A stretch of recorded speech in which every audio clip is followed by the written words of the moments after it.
Hai positive people, mari kita melanjutkan share pengajaran kita dalam kitab Matius. Kita kemarin sudah menyelesaikan Matius 20. Kali ini kita melanjutkan Matius pasal 21. Kita ambil perikop pertama, ayat pertama sampai 10. Ketika Yesus dan murid-muridnya dekat Yerusalem dan tiba di Betfage yang terletak di Bukit Zaitun, Yesus menyuruh 2 orang muridnya dengan pesan, pergilah ke kampung yang di depanmu itu. Dan di situ kamu akan segera menemukan seekor keledai betina tertambat dan anaknya ada di dekatnya. Lepaskanlah keledai itu dan bawalah keduanya kepadaku. Dan jikalau ada orang menegur kamu, katakanlah Tuhan memerlukannya, ia akan segera mengembalikannya. Hal itu terjadi supaya genap firman Tuhan yang disampaikan oleh Nabi Zakaria. Katakanlah kepada putri Sion, lihat rajamu datang kepadamu. Ia lemah lembut dan mengendarai seekor keledai beban yang mudah.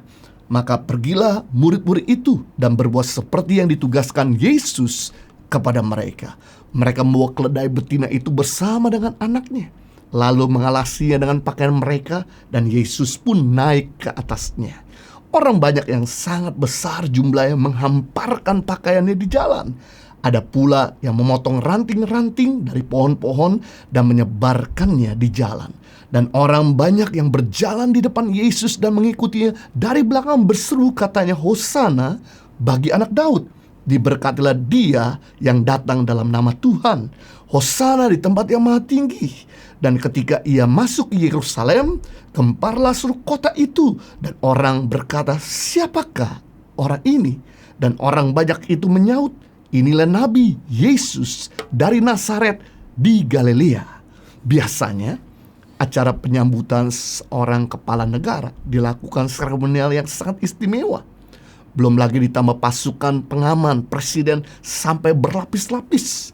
Mobil yang menjemput presiden pun sudah dipasang anti peluru dan bahkan lain sebagainya. Hal ini dilakukan untuk keselamatan kepala negara. Beda dengan Yesus, masuk ke kota Yerusalem hanya ditemani oleh murid-muridnya. Ia tidak datang dengan ratusan kuda perang dan ribuan pasukan terlatih.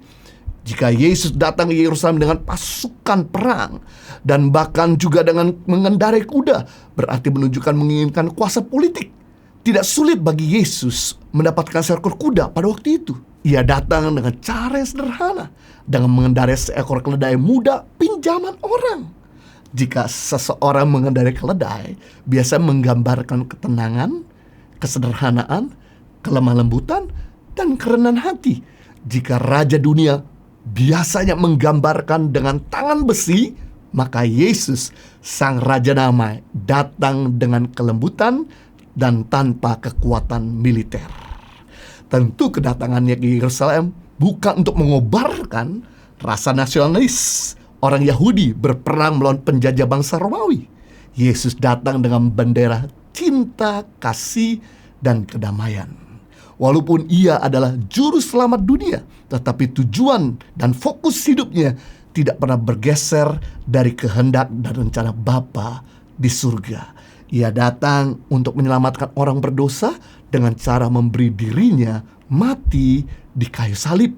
Tetapi yang terjadi justru salah penafsiran. Penduduk Yerusalem menyanjung Yesus sebagai sang pembebas bangsa Yahudi dengan cara menghamparkan pakaian mereka, menyebarkan ranting-ranting hijau.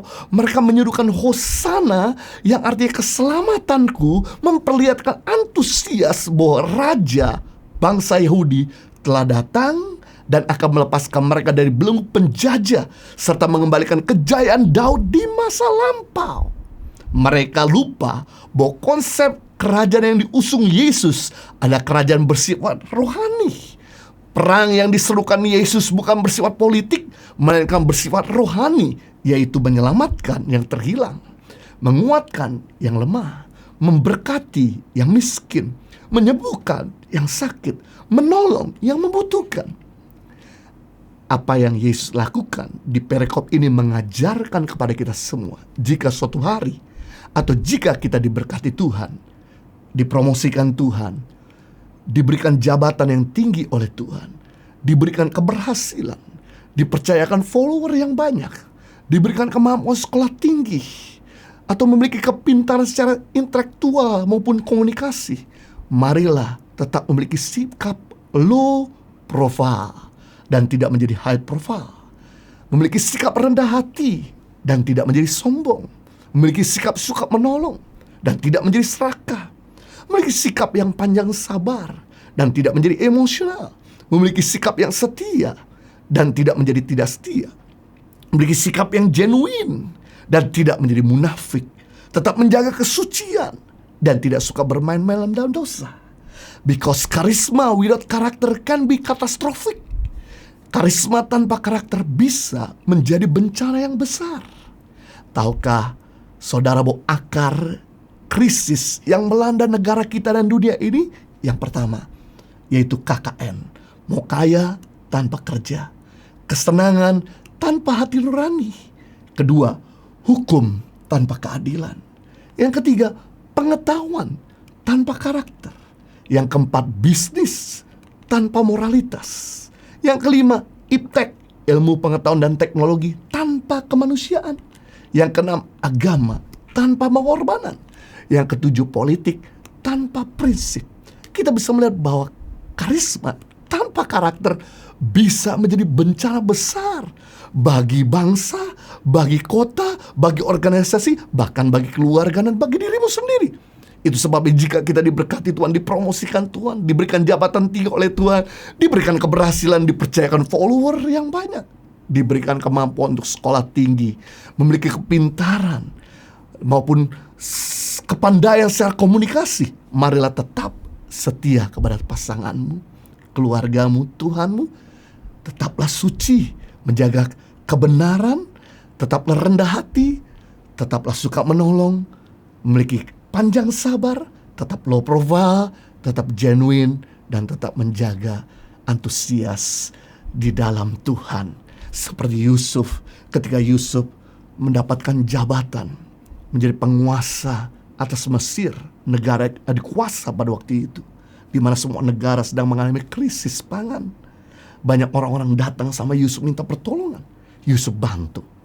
Bahkan kakak-kakak kandungnya yang menjualnya, menjebloskan dalam sumur, yang membencinya, datang meminta pertolongan. Yusuf bantu. Bahkan Yusuf tolong. Bahkan keluarganya pun dipindahkan ke tempat yang terbaik. Bahkan orang-orang di bangsanya pun dalam keadaan krisis pun diberikan tempat yang terbaik di Mesir. Dan dia tetap setia sama keluarganya.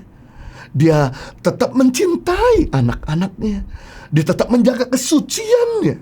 Membuktikan ketika Yusuf diangkat, dia tetap menjaga kerendahan hatinya, tetap menjaga kesuciannya, tetap low profile, dan tetap bisa membantu orang.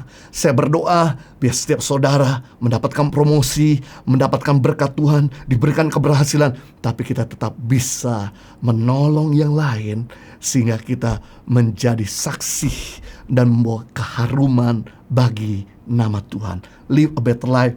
God bless you.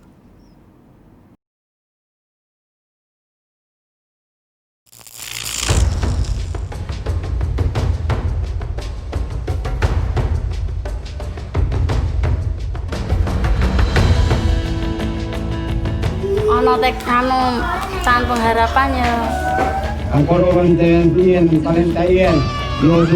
Paling susah bagi saya tuh mungkin bahasa. Anak-anak di pedalaman itu kebanyakan mereka bisanya bahasa daerah.